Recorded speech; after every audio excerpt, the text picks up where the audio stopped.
네, 안녕하십니까? 돈이돈이 자산관리사 김종필입니다. 최근이 아니고요. 5월 31일이 종합소득세 납부일이었거든요. 어떤 고객님 한 분의 이제 실제 사례를 제가 예를 들어드리겠습니다. 그 이자와 배당 소득에 대한 명세서는 국세청에서 아주 전산이 너무나 잘 돼 있기 때문에 어디에서 얼마를 올 한 해 받았는지가 잘 나와 있습니다. 예시를 보여드릴게요. 여기 보시면은 이자소득 명세서라고 있지 않습니까? 이거는 작년 2020년 동안 이자를 지급받은 거에 대한 모든 명세서가 나와 있습니다. 그래서 한 이분은 10군데 정도에서 이제 이자 지급을 받았죠. 뭐 은행, 기타 뭐 어디 뭐 이렇게 이자를 받았는데 중요한 건 이 이자 소득과 배당이 2천만 원을 넘어가면은 여러 가지 일들이 벌어지죠. 잘 아시겠지만 이자와 배당은 15.4%로 이자를 원천 징수를 한 다음에 지급이 되는데 이 금액이 이렇게 2천만 원이 넘어가면은 2천만 원이 넘어간 것부터 자기의 어떤 그 한계세율이 붙어서 엄청 많은 이제 이자 소득세를 내야 되는 거죠. 실제로 이거를 피하려고 이분은 이런 걸 모르는 게 아니라 자기도 모르게 이게 이자를 받은 거를 이제 알게 된 거죠. 올 한 해 동안 보시면은 뭐 짜잘한 거는 상관이 없는데 좀 많이 받은 금액이 있죠. 이렇게 거의 2천만 원 다 되게 요것도 한 900만 원 다 돼 있죠.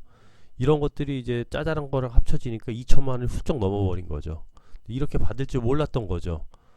그러면 어떻게 해야 되냐? 어떻게 하면 좋을까요? 바로 명의분산이 필요하죠. 만약에 와이프 이름으로 했었으면은 이게 다 쪼개졌기 때문에 이렇게 2천만 원이 넘어가지 않았었겠죠. 그렇기 때문에 이걸 한번 해봤기 때문에 이제 이분은 내년에는 어떤 전략으로 가져갈지를 이제 반드시 알게 되는데 처음 이렇게 이자와 배당이 2천만 원이 넘어가서 이 금액을 좀 세금을 좀 세게 내다 보면은 이 비과세에 대한 게 엄청 체감이 됩니다. 왜 비과세 하는지를 너무나 잘 알게 되거든요. 보시면은 이것뿐만이 아니라 이분은 이제 이자 소득 명세서도 있었는데 보시면은 또 배당이 또 있었단 말이에요. 이렇게 한 500만 원 가까이. 그러면 뭐 거의 500에다가 3,500 막 이렇게 돼 버리니까 이게 많은 세금을 이제 잡아먹는다는 거죠. 보시면은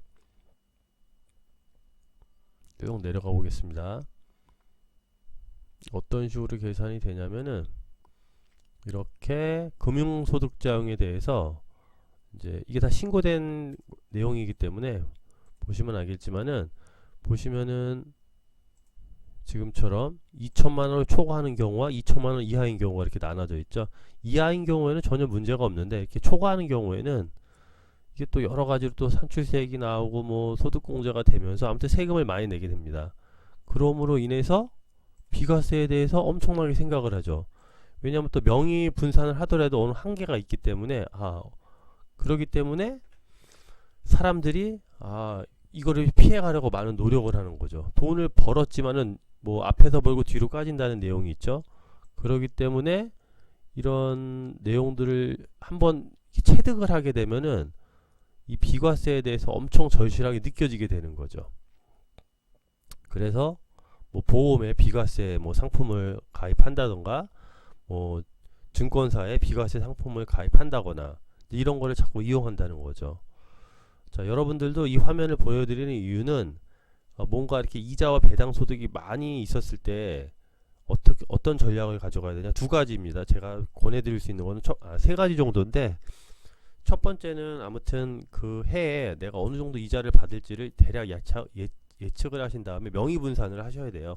내 이름으로 좀 하고 아니면 와이프 이름으로 한다거나 아니면 뭐 가족 명의로 해서 그 2천만 원 초과하는 걸 피해야겠죠. 또 한 가지는 비과세 상품을 많이 가입을 하셔야 됩니다. 비과세 상품이 예를 들면은 뭐 여러 가지가 있는데 뭐 해외 채권도 있고 뭐 미술권 저작 관련된 것도 있고 뭐 기타 뭐 이렇게 변액 상품이라든가 저축성 상품이 있는데 그런 어떤 비이클을 이용해서 이 과세를 피해 나가야 됩니다. 그래서 첫 번째는 명의 분산, 두 번째는 상품의 비과세되는 상품을 통한 어떤 세금 절세 부분이 반드시 필요한 거고요. 어쨌든 이런 부분들에 대해서 여러분들이 한번 체감을 하시면은 반드시 그 방향 쪽으로 갈 수밖에 없기 때문에 그렇습니다. 제가 지금 비록 이자와 배당에 관련된 것만 말씀드렸지만은 이 세금에서 가장 큰 거는 이 상속증여세이지 않습니까? 이번에 뭐 삼성가 보시면 뭐 1조 이상의 어떤 상속세를 내고 있는데, 이런 것들을 여러분들이 어떤 그 재무 상담을 통해서 적절히 안분하고 배분하고 또 이렇게 쪼개야 됩니다. 그렇지 않으면 세금이 생각보다 엄청 많이 나오고요. 이 세금은 미리 계산하지 않고 사후 전략이 없거든요. 미리미리 준비를 해야 되기 때문에, 그래서 세금에 대해서 여러분들이 좀 이해하셨으면 좋겠고요. 또 한 가지 방법은 제가 뭐 아까 두 가지 얘기했지만은 마지막 첫 번째 방법은 배당과 관련돼서는 이제 그 해 팔지 않고 뭐 다음 해로 넘긴다거나 그 다음 해로 넘겨야죠. 근데 이게 잘 안 되는 게, 그 해 막 이렇게 많이 가치가 올라갔으면 또 팔아야 되잖아요. 또 기다리다 보면 또 내려갈 수도 있고, 그래서 그거는 어렵긴 한데 어쨌든 시기를 또 분산하는 것도 있죠. 그래서 뭐 분할 매도를 한다던가. 그래서 이 세금이 이렇게 2천만 원을 넘어가지 않게 하는 게 매우 중요하고요. 관련된 팁을 또 하나 드리면은, 이 2천만 원이 넘어가면은 아무튼 뭐 이게 이제 건강보험료라든가 이런 쪽으로 많이 영향을 미쳐집니다. 내년부터 더욱이. 그래서 이 2천 이자와 배당이 2천만 원을 넘어가지 않게, 특히 이제 은퇴자일수록 그 부분을 반드시 명심하는 게 좋을 것 같습니다. 자, 오늘은 여기까지 제가 얘기를 드리고요. 더 좋은 내용으로 여러분들 찾아뵙겠습니다. 감사합니다.